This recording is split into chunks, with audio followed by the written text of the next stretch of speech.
নমস্কাৰ আপোনালোকক স্বাগতম জনাইছোঁ জোনবাই মিডিয়ালৈ আৰু আপোনালোকে চাই আছে জোনবাই মিডিয়া। এই মুহূৰ্তত আমি এটা বিশেষ খবৰ দিবলৈ ওলাইছোঁ। হয়, কলকাতাৰ অৰ্থাৎ পশ্চিমবংগৰ এগৰাকী অতি জনপ্ৰিয় কণ্ঠশিল্পী মৰ্মিতাই ক্ৰমশঃ অসমতো নিজৰ আধিপত্য বিস্তাৰ কৰিবলৈ সক্ষম হৈছে।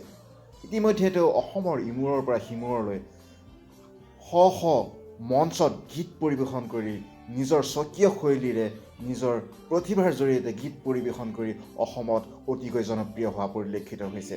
আৰু ইয়াৰ লগে লগে অসমৰ যিসকল মেইন ষ্ট্ৰীমৰ ছেটেলাইট নিউজ চেনেল আছে আৰু অন্যান্য যিবোৰ নিউজ পৰ্টেল আছে, তেওঁলোকেও পশ্চিমবংগৰ এগৰাকী জনপ্ৰিয় কণ্ঠশিল্পী মৰ্মিতাৰ অনুষ্ঠান পৰিৱেশন কৰিবলৈ হেতাৰ পৰা লগা পৰিলক্ষিত হৈছে। আৰু ইয়াৰ লগতে অসমত কেইজনমান তথাকথিত অট'টিউনেৰে গীত গাই চৰ্চা লাভ কৰা কেইজনমান কণ্ঠশিল্পীয়ে এই কথাত আপত্তি দৰ্শাইছে যে অসমত এয়া মিউজিকৰ চিণ্ডিকেট হৈছে। আৰে ভাইহঁত, এটা কথা মন দি শুনা, তোমালোকে অট'টিউনেৰে বিভিন্ন ধৰণৰ আজে বাজে গীত গাই হিট হৈছে বুলি নিজকে জাহিৰ কৰি ফুৰিছা, কিন্তু এই কথা তোমালোকে মনত ৰাখিবা যে এইগৰাকী মৰ্মিতাই, তেওঁ যদিও পশ্চিমবংগৰ ছোৱালী হয়, তেওঁ যদিও বঙালী ছোৱালী হয়, অসমীয়া সংগীত জগতৰ বাবে তেওঁ এই মুহূৰ্তত বিশেষ বৰঙণি আগবঢ়াইছে। কাৰণ তেওঁ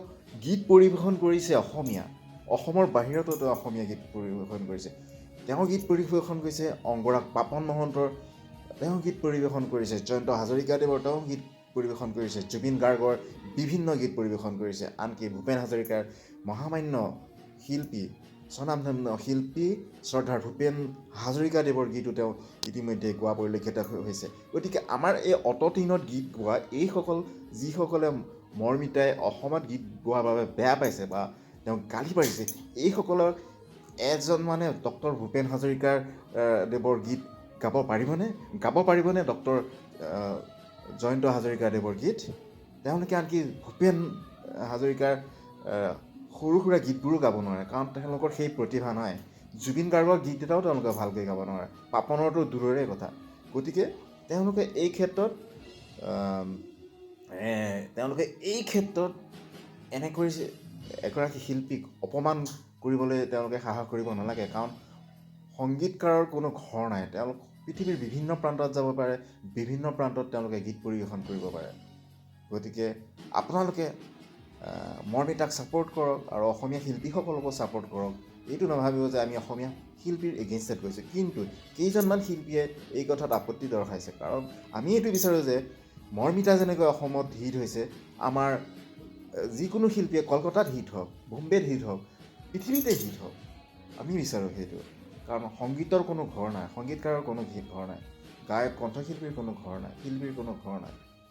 নহ'লে আজি ডক্টৰ ভূপেন হাজৰিকাদেৱৰ দৰে মহান শিল্পীয়ে কলকাতাত ইমান আদৰ নাপালে হয়। এতিয়াও কলকাতাত ডক্টৰ ভূপেন হাজৰিকাৰ গীত মানুহে শুনে, এতিয়াও কলকাতাত ঘৰে ঘৰে ভূপেন হাজৰিকাৰ গীত বাজে। আৰু বৰ্তমান জুবিন গাৰ্গ ডাঙৰীয়াও কলকাতাত ইখনৰ পিছত সিখন মঞ্চ ফালি আছে। কলকাতাৰ মানুহে জুবিন গাৰ্গক পাগলৰ দৰে ভাল পায়, পাপনক পাগলৰ দৰে ভাল পায়। তাৰ শিল্পীৰ আদৰ বুজে, সেইকাৰণে তেওঁলোকে কোনো আপত্তি দৰ্শোৱা নাই। গতিকে আপোনালোকে চাওক, এইসকল পাবত গজা দুই এটা অট'টিউন চলাই গীত গোৱা শিল্পীয়ে এনেদৰে এগৰাকী শিল্পীক অৱমাননা কৰাটো যুক্তিসংগতনে? আপোনালোকে চাই থাকিব জোনবাই মিডিয়া আৰু আমাৰ এই পেজটো আৰু আমাৰ এই ইউটিউব চেনেলটো লাইক কৰিব, ছাবস্ক্ৰাইব কৰিব, আৰু আপোনালোকে ভৱিষ্যতেও আমাৰ এই অনুষ্ঠানবিলাক চাই থাকিব আৰু কেনে পালে জনাব। আমাৰ ইউটিউব চেনেলটো ছাবস্ক্ৰাইব কৰিবলৈ নাপাহৰিব, আমাৰ পেজটো লাইক কৰিবলৈ নাপাহৰিব। Thank you so' very much.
Thanks for watching. Please like our page and subscribe our channel.